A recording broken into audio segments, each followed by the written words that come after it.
At first blush, it may not seem like much, but this is Alabama's 4th nudist resort, complete with pool, pool house, spa, and 7 rooms furnished for overnight stays. It joins 260 others in the U.S. who manage a $400 million U.S. industry, $1 billion in North America.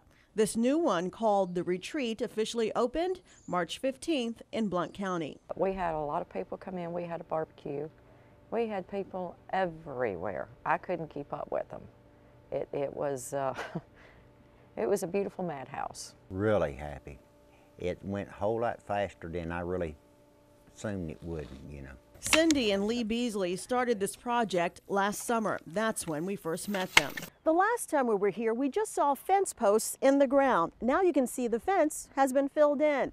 In addition to that, you can see tall aluminum siding at the entrance to the camp to block unwanted views. Last year, online, some of their Blount County neighbors weren't very happy with them opening this resort. Several told us that off camera as well. Today, neighbors say they can't hear them, neither do they pay them any attention, including Michelle Ragusa, who now has an up-close view of a portion of the Beasleys' more than quarter-mile long fence.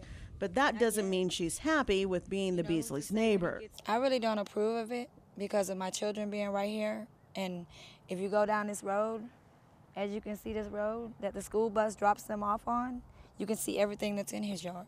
That's one of Ragusa's main worries. Her 13-year-old daughter also worries about what her friends say. They're like, we know where you live near the nudist colony, and they ask if we see people do like naked out there. Cindy Beasley said no one can see any nudity. As tall as the fence is on the edges of their property, there's another surrounding the pool. Nudity is only allowed there in the back of the house and inside this building, which includes a kitchen, spa, and dining tables.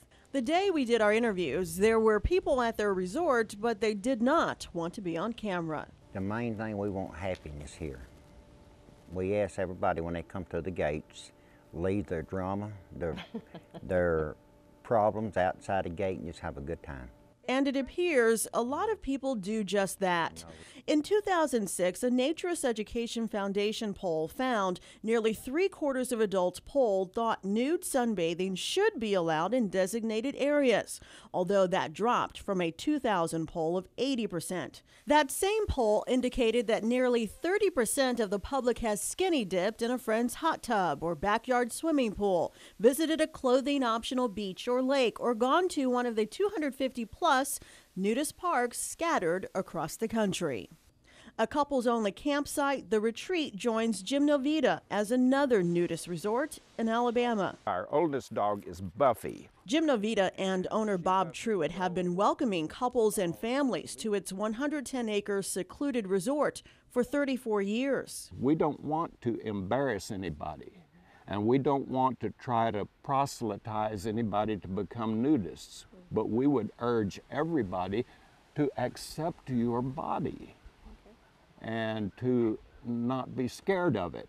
Neighbors we talked to have no complaints. I have other good neighbors too, but the two of the best ones are the nudist camp and the cemetery. Neither one of them, people in it, give me any trouble at all. Rental rooms are upstairs. Truitt is very proud of what he's built here, but said he continues to defend his way of life. Because this country has become much more prudish over the last few years than it used to be. Some of that defense comes as others assume it's a dirty or tawdry way of life for swingers and pedophiles. Truitt became emotional when I asked him how safe children are at his park. They are safer here than any public place they can go.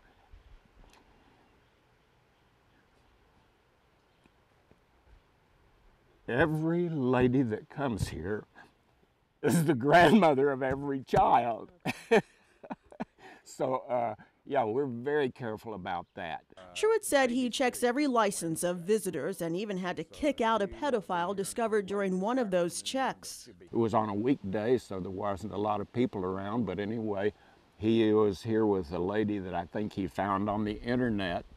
And they came in here and we checked him out immediately and came down here and had him out within an hour after he got here. We have all worked very, very, very hard. Back in Blount County, the Beasleys do the same, checking the driver's licenses of their campers. And let's be honest, not every pedophile, not every sex offender has a record.